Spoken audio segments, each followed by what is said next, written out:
L'économie mondiale a bien résisté malgré les récents défis posés par la pandémie, les conflits militaires en Ukraine et à Gaza et l'inflation mondiale.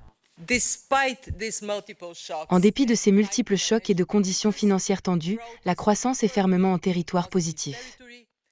Et nous avons légèrement revu à la hausse nos prévisions pour cette année à 3,2%. L'Asie et en particulier la Chine jouera un rôle important dans la croissance mondiale au cours des années à venir selon les projections du FMI. Malgré des inquiétudes persistantes, largement centrées sur le secteur immobilier, la croissance du PIB de la Chine au premier trimestre a été supérieure aux prévisions.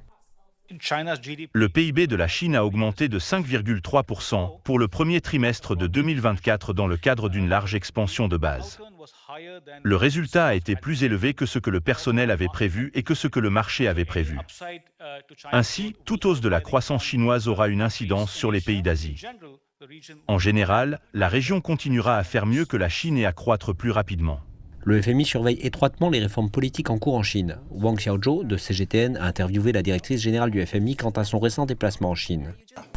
J'aimerais en savoir plus sur ce que vous avez retenu de ce voyage et aussi, d'après votre expérience de première main et vos observations, comment pensez-vous que la Chine peut atteindre son objectif de croissance cette année?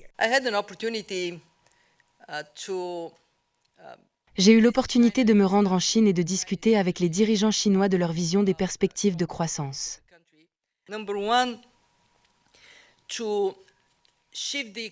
En première position, il s'agit de réorienter l'économie vers la consommation intérieure. C'est en fait en accord avec l'aspiration de la Chine à une économie à double circulation. Deuxièmement, nous voyons que les réformes qui ont bien servi le pays continuent d'être nécessaires, que les réformes des entreprises publiques s'ouvrent à un environnement plus compétitif.